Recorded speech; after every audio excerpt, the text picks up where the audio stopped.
Assalamualaikum warahmatullahi wabarakatuh. Hai, kembali lagi bersama Meti di pelajaran matematika fase E. Pada kesempatan kali ini Meti lagi nggak mau in frame ya, jadi sorry to say ya, buat yang kangen sama Meti lagi nggak mau in frame. Tapi Meti mau ngejelasin materi tentang trigonometri part 1. Di materi ini kita akan lebih sedikit serius ya, dan kita akan belajar mengenai bangun ruang yang memiliki 3 sisi. Apa sih bangun ruang yang memiliki 3 sisi? Yang pasti ada yang namanya segitiga. Ada beberapa jenis segitiga ya. Berdasarkan panjang sisinya, segitiga yang pertama itu ada yang namanya segitiga sama sisi. Kenapa sih dinamakan segitiga sama sisi? Karena setiap sisinya akan sama. Kalau di sini, dan di sini 3 cm, maka di semuanya itu akan sama 3 cm. Yang kedua itu ada yang namanya segitiga sama kaki. Bukan berarti digambar sama kaki loh ya, tapi segitiga sama kaki ini segitiga yang memiliki panjang kaki yang sama. Artinya ada 2 sisi dalam segitiga ini yang sama panjang. Ada yang sama panjang, pokoknya ukurannya kalau di sini 4, di sini 4, tapi di sini bisa aja 2 cm. Yang penting ada 2 sisi yang sama panjang. Dan yang terakhir, berdasarkan panjang sisinya ada yang namanya segitiga sembarang. Artinya di segitiga sembarang ini ada 3 sisi yang berbeda-beda panjangnya. Di sini bisa aja 9, di sini 4, di sini 6. Boleh nggak? Boleh kalau memang itu segitiga sembarang. Nah selanjutnya, segitiga berdasarkan sudutnya. Yang pertama ada segitiga lancip. Artinya semua sudutnya pasti kurang dari 90 derajat. Kalau di sini 60, di sini 60, juga 60, semuanya kurang dari 90 derajat. Yang kedua ada segitiga siku-siku. Segitiga siku-siku itu segitiga yang memiliki satu sudut siku-siku yang ukurannya 90 derajat. Di mana di sini sudutnya? Yang ini ya. Ini dinamakan segitiga dengan sudut siku-siku. Yang ketiga ada segitiga tumpul. Artinya ada satu sudut yang ukurannya lebih dari 90 derajat. Yang mana? Yang ini. Ini udah ada tandanya ya. Kalau segini dia 90 derajat. Ini masih ada lagi nih. Keluar dia. Ini lebihnya. Apakah lebih 10? Apakah lebih 10? Atau lebih 15? Atau berapa gitu kan. Pokoknya kalau lebih dari 90 derajat, sudutnya berarti dia segitiga dengan sudut tumpul. Nah selanjutnya sifat-sifat segitiga. Pertama, jumlah sudutnya semua ya, jumlah semua sudut dalam segitiga kalau dijumlahkan itu akan 180 derajat.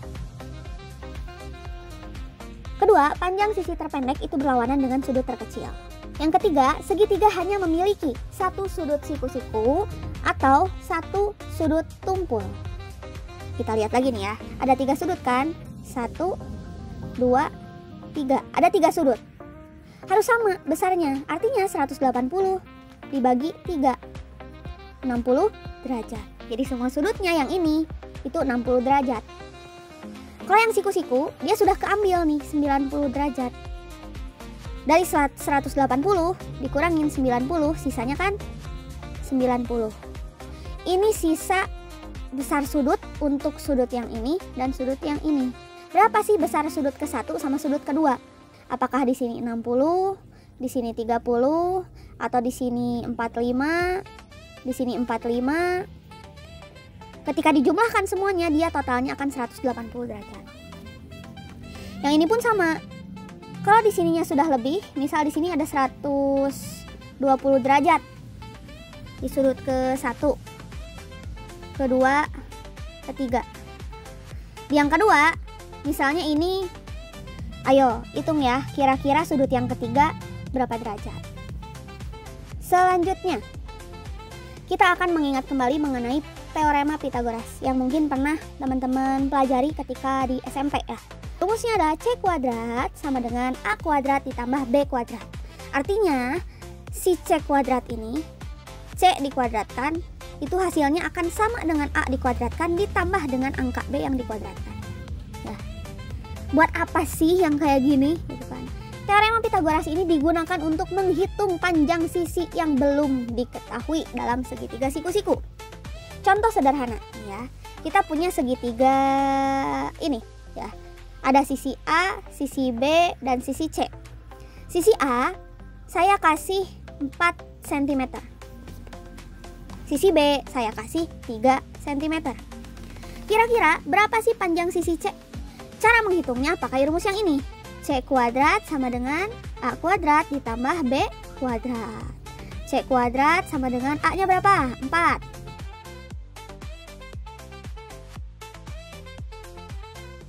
C kuadrat sama dengan 25. Jadi C berapa? Ketika di sini ada kuadrat lalu pindah ruas, berarti dia akan berubah menjadi akar. Akar 25. Akar 25 itu ya 5 ya. Next, kita masuk ke trigonometri. Trigonometri adalah sebuah cabang ilmu dari matematika yang mempelajari hubungan antara sudut dan sisi dalam segitiga. Buat apa? Buat apalah ya, pokoknya belajar aja dulu. Nanti kalian cari kegunaannya untuk kehidupan sehari-hari itu untuk apa ya. Diskusikan dengan teman kamu, dengan guru kamu ya, jangan semuanya dari Meti, capek dong. Nah selanjutnya kita akan belajar mengenai penamaan segitiga siku-siku. Kita pindahin ke sini Gimana sih caranya menamai segitiga siku-siku? Sebelum ke menamakan sisinya, kita harus belajar bagaimana cara menulis nama dari segitiganya ya. Kalau saya kasih di sini sudut A, B, dan C, maka saya akan menulis segitiga nih ya. Simbolnya kayak gini kalau nanti ditulis. Segitiga ABC. Sudut 90 derajat ini akan selalu ditulis di tengah. Jadi kalau misalnya saya ganti di sini, misal ganti ya di sini B, di sini apa ya? A-nya dari sini, sini A, di sini B, di sini C. Kalau pakai yang ini berarti nama segitiganya adalah segitiga CAB. Jadi sudut 90 derajatnya itu harus ditulis di tengah. Nah selanjutnya gimana sih cara nulis sudut? Tinggal kayak gini aja nih, sudut A, sudut B, sudut C, begitu ya. Sekarang itu penamaan sisi. Bagaimana cara menamai sisi? Kita tulis di sini ada sini A, di sini B, di sini C. Sebetulnya menamakan sisi segitiga itu bisa aja langsung AB, sisi AB gitu ya. Sisi A sampai B gitu kan. Terus sisi apa ini teh? Kita pakainya bukan yang ini ya. Kita pakai yang awal. Terus dari sini ke sini itu sisi BC. Terus yang miring ini sisi AC. Berarti AB ini sama dengan A, BC sama dengan B, dan AC sama dengan C. ABC kecil ya. Kita posisikan sudut. Jadi ketika mau menamakan sisi segitiga, kita harus tahu dulu kita mau diam di sini atau mau diam di sudut ini. Misal sekarang saya mau diam di sudut ini. Kita sebut sudut ini sudut alfa. Di sudut alfa ini ya, di sudut misal sudutnya berapa ya, 60 derajat. Dari sudut 60 derajat ini ada yang namanya sisi depan. Sisi depannya kira-kira mana? Yang ada di depan sudut yang mana? Yang ini di depan sudutnya ya. Di depan sudut 60 derajat itu ada sisi A. Ini jadi sisi depan.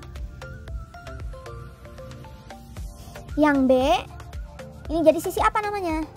Karena dia posisinya ada di samping, ya dia jadi sisi samping. Dan yang AC ini namanya akan selalu tetap ya. Kenapa? Karena dia akan tetap berada di hadapan 90 derajat. Kalau dia berada di depan 90 derajat, dia namanya sisi miring. Next. Nah, kita akan buat apa sih mempelajari sisi depan, sisi miring, dan lain sebagainya. Ini untuk belajar tentang perbandingan trigonometrinya. Ada yang namanya tan, sin, dan cos. Sekarang yang kita cari itu tan dari alfa, sudut alfa yang ini, sin dari sudut alfa, dan cos dari sudut alfa. Kita harus tahu dulu bagian depan dari sudut alfa itu yang A atau yang B atau yang C. Yang A karena di sini udah ada ya. Tapi beda lagi kalau misalnya kamu berdiri di sudut beta. Kalau kamu berdiri di sudut ini, depannya bukan lagi si A, bukan. Depannya mana? Ya dia di depannya ada B. Yang ini depannya. Ya sampingnya mana? C atau A? Sampingnya itu udah pasti yang A ya. Kenapa enggak yang C? Yang C kalau dia ada di depan sudut 90 derajat sudah pasti namanya sisi miring. Jadi yang berbeda hanya sisi depan dan sisi sampingnya ya. Tapi untuk rumus tan itu ya sisi depan, ini sisi tambah. Sisi depan dibagi sisi samping. Rumus sin itu sisi depan dibagi sisi miring. Rumus cos itu sisi samping dibagi sisi miring. Yang ini tergantung. Karena dianya cos untuk sudut A, jadinya sampingnya B, miringnya C. Tapi kalau untuk nyari cos dari beta, berarti sampingnya mana? Sampingnya A ya. Dibagi sisi miring, dibagi C gitu. Nah, sebagai latihan, coba kamu buka buku paket dan buka halaman 106. Kerjakan soal ketiga, bagian pertama, bagian kedua, dan bagian ketiga. Sok kerjain dulu ya. Pause dulu sampai ke menit ini, detik ini. Pause dulu.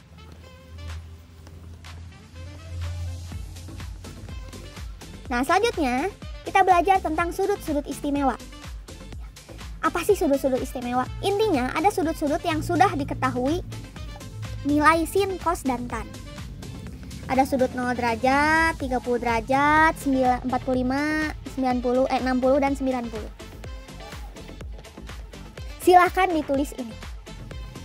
Selanjutnya, karena kamu udah tahu tentang sudut-sudut istimewa, kita coba latihan lagi. Latihan ini silahkan kalian kerjakan dan minta bantuan kepada guru yang ada di kelas. Ya, buka buku paket halaman 103 sampai 104. Akhir kata dari Meti, terima kasih. Sampai bertemu lagi di video berikutnya, Trigonometri Part 2. Dadah.